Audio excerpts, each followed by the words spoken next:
and welcome back to my channel. So this is my pregnancy and birth Q&A that I went on Instagram and asked if any of you had any questions for me. So if you did not get to ask me a question, I suggest following me on Instagram at RawRealLove for any future Q&As, just in case you're watching this now and you're wishing that there was a question that you had gotten to ask me. You can also definitely comment down below after you watch this if you have any questions that I have not gone over. So the first question that I got a few times was, why free birth? Why did I choose to free birth? And so I guess I don't want to make this video too long because I know personally I don't like watching videos that are super long, but I do want to give you guys good answers. So honestly, free birth, I guess I decided on free birth because I knew if I ever got pregnant and had another child, I would definitely be birthing at home. And I remember a couple years ago now, it was before I even got pregnant or the thought of having another child came to my mind at all, I had seen in a Facebook group, I can't remember exactly what one it was, but I saw a post about free birth and I just read through the comments and read other women's experiences and these stories and learned what free birthing was, and I was immediately intrigued by that idea. And I guess it was just super interesting to me.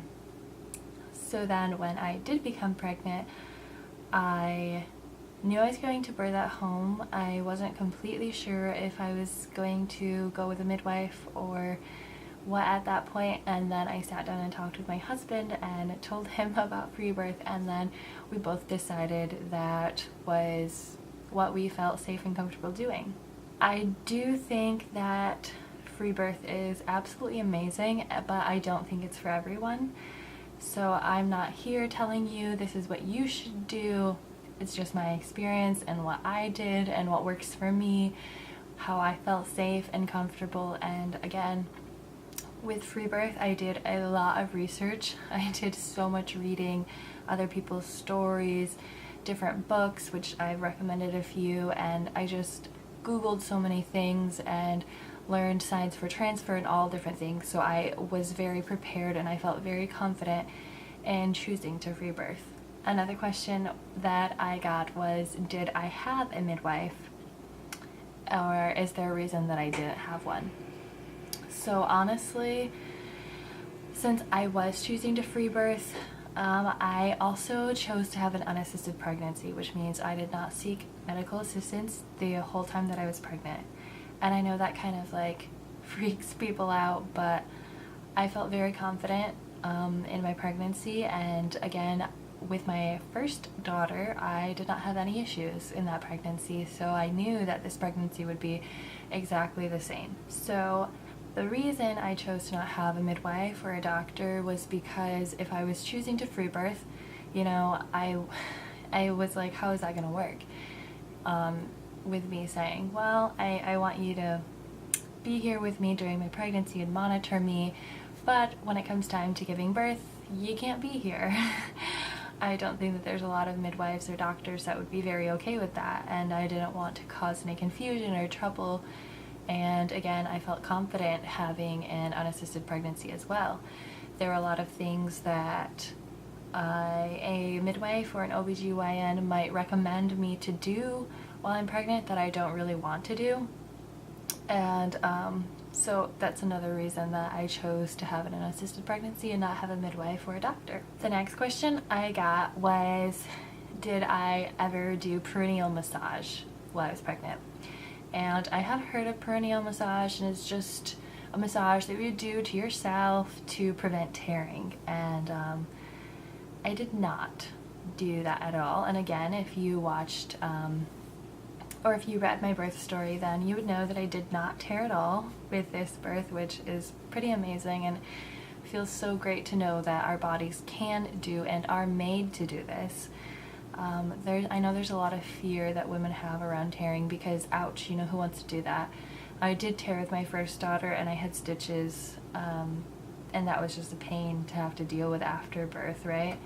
So no, I did not do perineal massage. I did support my perineum when the head was coming out, and I think that was very key in just breathing and relaxing and giving your body time to adjust. Again, your body is made to do this, and there's no way that your body is going to create a baby that's too big for you to birth. And I think some tearing to a certain extent is natural, but I think most of the tearing is going to happen when you are having coached pushing.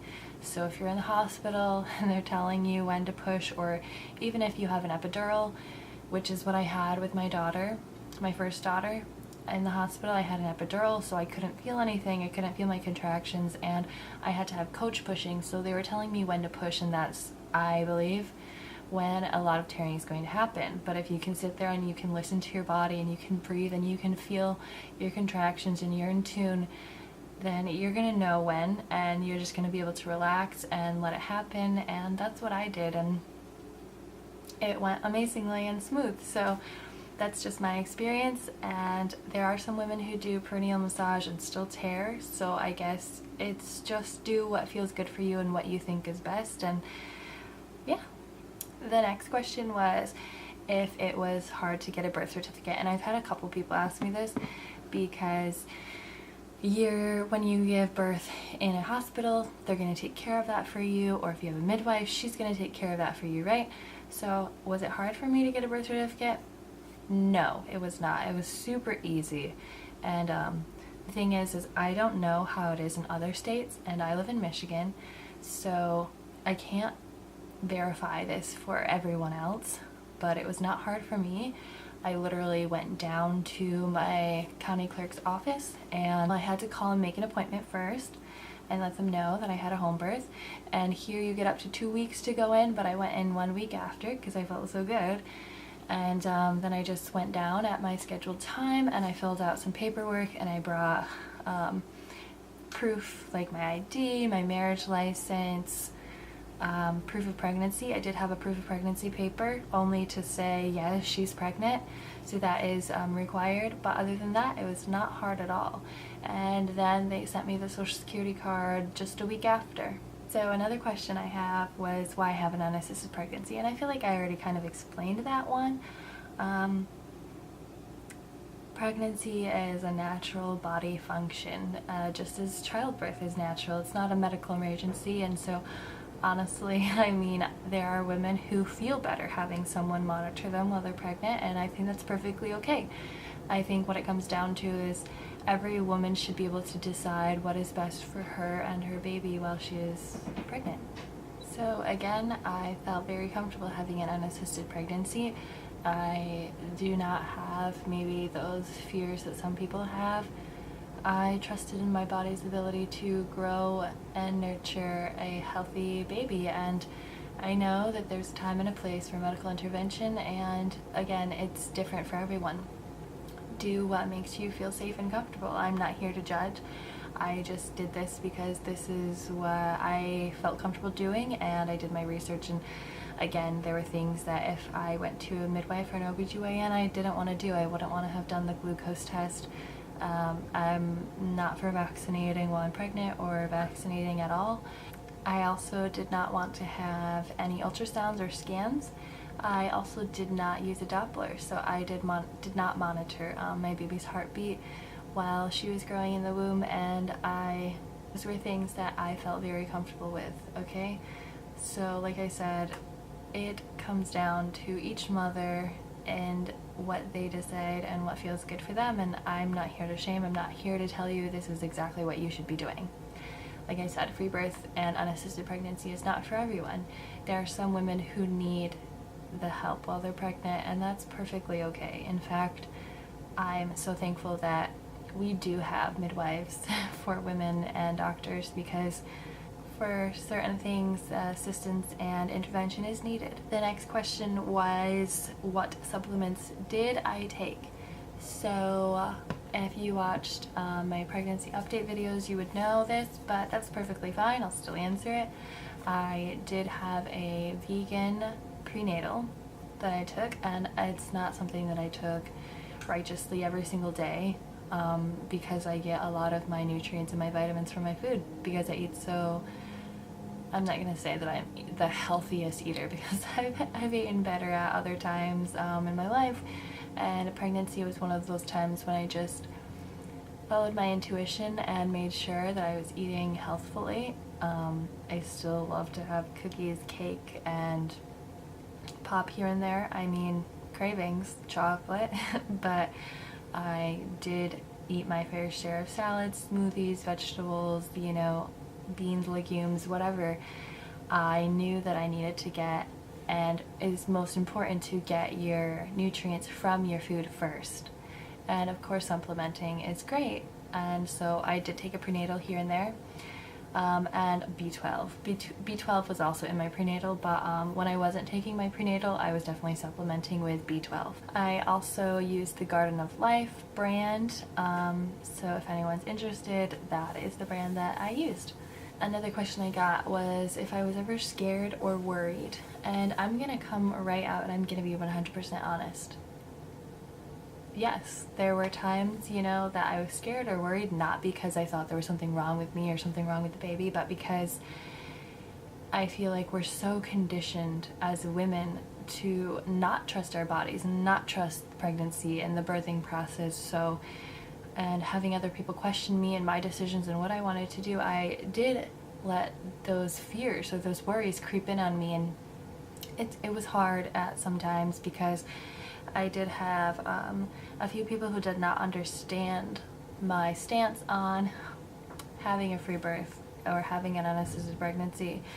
And, you know, then you see all these other people saying this and this and this, and, you know, it kind of gets to you. So it is hard, but I stood my ground, and I knew that everything within was okay, and everything turned out amazing and perfect. So I'm super happy that I didn't let those fears get to me. Again, it's different for everyone, so go with how you feel and always listen to your intuition, and I think that's the most important thing. So whether you're having an unassisted pregnancy and a free birth, or whether you're going to the hospital or you have a midwife, I want you to always think for yourself and use your intuition, and know that you need to connect deep into your own body and your own soul, and that will give you all the answers you need. It's great to have help from others, but definitely always listen to yourself as well. And lastly, for this Q&A, what advice do you have?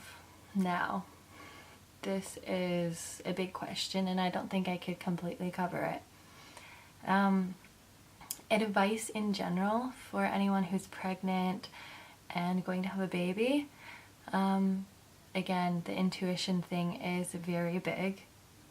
Also doing what feels right and comfortable and safe for you. So if birthing at home for you feels the most safe, then go that route. And if you feel that you need to be in the hospital, then go that route. Again, this is completely up to the mother, because she knows deep down what is best for her and her child.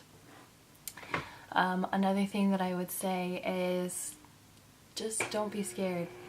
I don't want women to fear pregnancy or childbirth, and I see so many women scared of, what if something's wrong with my baby? What if there's something wrong with me? What if I can't do it? And I'm in quite a few different Facebook groups, because that's also where I learned a lot of my information from other women and their experiences, and sometimes I just see so much fear.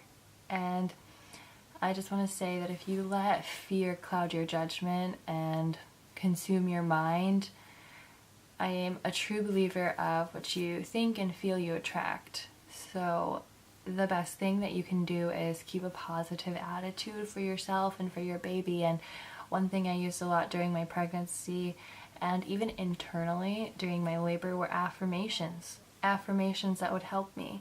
So happy healthy mama, happy healthy baby. My body was born to do this. I was made to do this. And then when I was in labor, I used Breathe Baby Down. Every contraction I have is one I'll never have to do again. I also these contractions are not stronger than me because they are me. Just trusting, breathing, and knowing that it was all going to be over soon, and then I'd have my sweet baby in my arms. There's so many more, I just can't think of them right now, I'm horrible. Another little thing that I would like to add is that throughout my whole pregnancy, I did envision and manifest what type of birth and labor I would like to have. And I know that kind of sounds a little strange, but I don't know, I feel like it somewhat worked for me. I wanted to have a pain-free labor. That wasn't necessarily not what happened for me. You know, I did experience pain, but I don't ever think it was so severe that, I don't know, it just wasn't that bad. Like, I think about it and I'm like, oh, towards the end, you know, when I was in transition, I questioned if I could go on. You know, that's how I knew I was in transition, but it was never so bad that I was just like, I can't do this, you know what I mean? Like, for a minute there I thought, can I? But I did it. Like, I knew I could do it. But I manifested and an 8-hour labor because I told myself through my whole pregnancy I did not want to be in labor for much longer than that. I was like, I just don't think I want to. I just don't think I can do it. I don't want a super short labor. I don't want a super long labor. I just want enough time to ease through each stage and each transition and process it all, and to be able to feel it and enjoy it, and that's what I got. And so meditating and envisioning what type of experience you would like to have, I think that is so important. So that is another little snippet of advice that I have. Like, there's so much. Like, if I could just sit down and talk to whoever wanted to talk about this, there's probably so much more I could say, but trying to keep this video not too long, that's where I'm gonna end it. So thank you guys so much for asking me questions. Again, a lot of you had the same questions, which I don't blame you, because it is very interesting and I had never heard of anyone free birthing until I learned of it. So again, follow me on Instagram for any future Q&As, or if you would like to keep up with me there. It's RawRealLove, just like here on my YouTube channel, and I hope this video was informative and answered your questions. And if you liked it, give it a thumbs up, and if you haven't subscribed, make sure you subscribe here to my channel for all my new videos that will be coming soon. It's a little bit of a process now that I have a newborn, but again, she's sleeping right now and her dad is home at the moment, so that definitely helps me get these videos filmed for you guys. Alright, thank you so much, and I'll see you in the next video.